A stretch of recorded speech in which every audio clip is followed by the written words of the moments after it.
Hello, trans or possibly cis person watching this. I'm going to be trying to convince you to start going to the gym or start working out. And I'm going to keep making points for as long as I can hold a plank. So let's see how that goes. Right. Number one, it's kind of the boring reason, is that we should all probably be going to the gym or we should all be working out because it's important to stay fit, stay in shape. Keeping lean muscle mass high is good for your body, and exercise just generally keeps us good.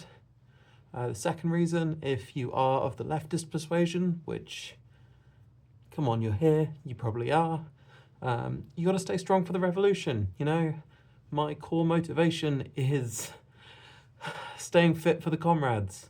How are you going to seize the means of production if you're not working on that grip strength? Number three, and I think this one's like the core of the trans bit, is I talk a lot about waiting around to be trans, but actually there's a lot of sort of practicing. And one of the lessons that I've learned from going to the gym, especially regularly, is that you have to strengthen your muscles. And that's true of your actual muscles, but it's also true of things like going to the right bathroom. You have to start doing that when you get the opportunity. You have to grow the muscles. This is hard. Okay, number four is if you're a lesbian like me, it's actually a really effective way to pick up girls is to offer to actually pick up girls. They do love that. Okay, this plank is killing me. I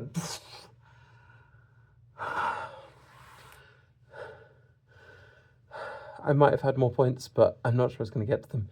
I'm going to elaborate on what I have said. So number one, staying fit is important, especially if you are trans, transmasc or transfemme. You are going to need to, your body's going to be going through a lot of changes. If you're transfemme, it's important to keep your bone density up. Estrogen, not good for that. Exercise does help.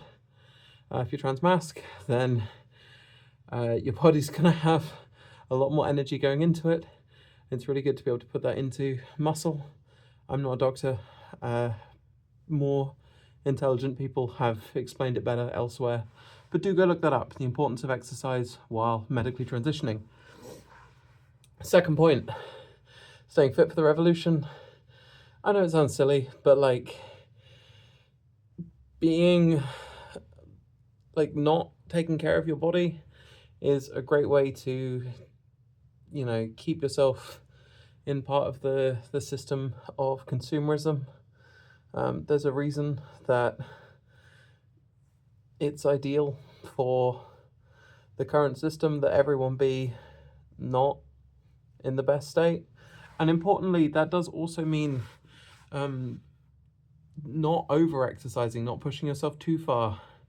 You know, the disability industrial complex is built on giving people reasons to push themselves past failure into injury, or develop eating disorders. Now, I know these are really difficult things, and this is a 5-minute video, but being healthy is practice. Number three, what was number three? Oh, number three was the core point. This is probably going to make it past a 5-minute video, but this metaphor of strengthening your muscles is something that I find myself running into a lot. Is being trans is not just about waiting. You don't just start estrogen and then 6 months later, ciao, trans done. There's actually a lot of things that you need to practice and work on and get into the habits of. And if you just bury yourself alive for 6 months, you're going to come out and your body will have changed. HRT, sorry, I keep talking to the trans femmes. Same true for the transmascs. Your body will have changed, but you'll still need to practice doing all of the things that make up social transition. And I know, God, I know it's super easy to think of social transition as like the not very interesting one because it's not the one that gives you tits or facial hair, whichever way you're going. But social transition is, you know, gender's a social construct. Social transition's kind of the core of it, and that's a muscle. So working out and going to the gym helps get you in that mindset that like goals require constant, regular, not overwhelming practice and energy. Which is why going to the gym I think has been really important to me in getting myself back in that, you know, I can't just wait for things mindset. Number 4 was, look, it's I'm just saying, being able to princess carry someone has not done me well. Read from that what you'd like. There were a few points I didn't get to, so they're not going to get full explanations. Number 5 was going to be this mind-body connection. Especially training, you end up doing mind-muscle, sort of think about your body. And that's actually quite nice. It helps you connect with your body, which if you're anything like me, I've spent a lot of my life disconnected from my body, so making myself connect to it, very valuable. And number 6 was going to be mirrors. Gyms are full of mirrors. Mirrors are scary. I refused to have a mirror in my room for most of my early adulthood. Forcing yourself or just being in an environment where you're going to look at yourself and you're not allowed to just be super critical. Mirrors are scary, I get it. You're not scary. You're you. And you don't need to be scared of you.